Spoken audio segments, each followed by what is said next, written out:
కేసీఆర్ గారు 80,000 కోట్లు ఏది ఒక రైతు బంధు, ఇంకో దిక్కు రుణమాఫీ రూపంలో మరొక 27,000 కోట్లు, 1,07,000 కోట్లు రైతుల ఖాతాల్లో రూపాయి లంచం గాని పైసా లంచం గాని లేకుండా 70 లక్షల మంది రైతుల ఖాతాల్లో టింగు టింగు అని మంచిగా ఫోన్లు మోగుతుంటే నాట్లు పడేటప్పుడు మంచిగా పైసలు పడేటట్టు సౌలత్ ఏర్పాటు చేసింది కేసీఆర్. ఇవాళ రేవంత్ రెడ్డి ప్రభుత్వం 3 పంటలకు రైతు బంధు వేయాలని చెప్పిన రేవంత్ రెడ్డి, డిసెంబర్ 3 తర్వాత అయితే ఎకరానికి 7,500 ఇస్తానని చెప్పిన రేవంత్ రెడ్డి ఏకకాలంలో 2 లక్షల రుణమాఫీ చేస్తానన్నాడు. యాదికుందా మీకు? కేసీఆర్ గారు ₹1,00,000 రుణమాఫీ చేసిండు. ఆయన అనుకుంటాడు రైతులందరూ నాకే ఓట్లు ఇస్తారని. మీరందరూ కూడా కేసీఆర్ ₹1,00,000 రుణమాఫీ తీసుకున్న వాళ్ళు కూడా బ్యాంకు గురుకుర్రి, వెంబడే తెచ్చుకోండి, ఎంబడే నేనేస్తా, నేను ఎంబడే వస్తా, ఎంబడే సంతకం పెడతా అన్నాడు. ఇప్పుడు ఎంబడ పడుతున్నాడు, ప్రమాణ పత్రం రాయమని చెప్తున్నాడు. ఇప్పుడు మీకు రైతు భరోసా ఏడట, ఇలా కేబినెట్ మీటింగ్ ఉన్నది. నేను నిన్న అడిగిన రేవంత్ రెడ్డిని, దమ్ముంటే చెప్పు అడిగిన.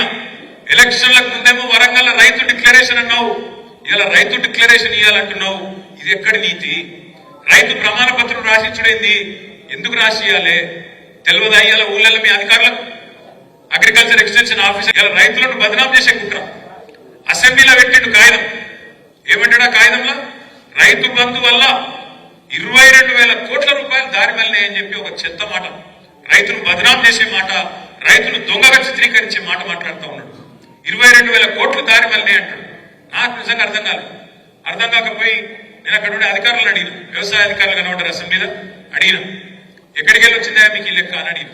22,000 కోట్లు అంటున్నారు, ఏడ దారి మళ్ళీనాయి, ఏ ఊర్లో దారి మళ్ళీనాయి, ఏ సర్వే నెంబర్కి పోయినాయి, ఎవరి ఖాతాలో పడ్డాయి చెప్పుని మాకు అన్నాం. అంటే వాళ్ళు ఏం చెప్పిన ఎరికేనా? సారిగా మా పేరు చెప్పకూరు, కానీ వాస్తవం ఏంటంటే ఇప్పుడు వానాకాలం పట్టేస్తారు. వానాకాలం దగ్గర 1.5 లక్షల ఎకరాలు కేసీఆర్ వచ్చిన తర్వాత నీళ్ళు వచ్చినాయి, కరెంట్ మంచిగా వచ్చింది, రైతు బంధు వచ్చింది, రైతుకు ధైర్యం వచ్చింది కాబట్టి 1.5 లక్షల ఎకరాలు సాగు జరిగింది వానాకాలం.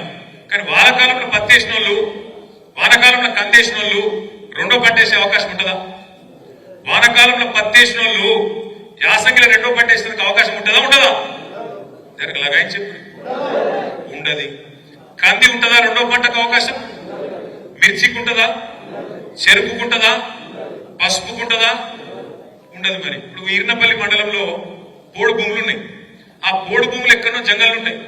ఆ జంగళ్ళు ఉండే భూములల్లో నీకు ఒక పంట పండుడే కష్టం, రెండో పంట పడుతుందా? ఎక్కడ బోరు బాయి మీద నడవాలి, నడవది. ఇప్పుడు రేవంత్ రెడ్డి ప్రభుత్వం ఏమంటారు ఎరికేనా?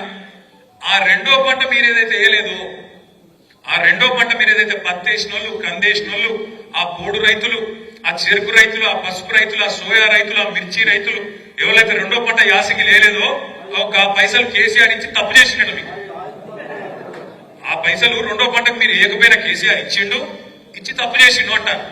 నేను ఇక్కడికి వచ్చినప్పుడు రవీంద్రరావు గారిని అడిగిన, రవీంద్రరావు గారు మరి పత్తి సంగతి ఏందని అడిగిన. రవీంద్రరావు గారు ఏం చెప్పినట్టు, మా గైసింగారంలో కూడా పత్తి వేస్తాం, కానీ పత్తి వేసి ఏరి మొత్తం తీసే వరకే, పంట తీసే వరకే 6-7 నెలలు అవుతుంది, రెండో పంటకు ఛాన్స్ ఉండదు. కాబట్టి కాబట్టి కాబట్టి మరి రెండో పంటకు సందు ఉండదు, దొరకది, రెండో పంట వేయలేమని చెప్పిండు. నేనేమంటున్నా అంటే ఒక వీళ్ళే కాదు, పత్తి రైతులు, కంది రైతులు, అదేవిధంగా చెరుకు రైతులు, పసుపు రైతులు, మిర్చి రైతులే కాదు, ఇలా లక్షల ఎకరాల్లో మనమే ప్రోత్సహించిన పామాయిల్ తోటలు పెట్టుకోమని చెప్పినాం. మామిడి చెట్లు, అటు నల్గొండ ముఖానం పోతే బత్తాయిలు, ఆ నిమ్మ తోటలు, ఇవన్నీ ఉంటాయి, దానిమ్మ తోటలు ఉంటాయి. మరి ఇవన్నీ కూడా రేపు ఏంది వీళ్ళకి ఇస్తావా అయ్యేవా అంటే చెప్తలేడు. ఉద్యోగస్తులు ఉంటారు, టీచర్లు ఉంటారు, ఊళ్ళలో టీచర్లు ఉంటే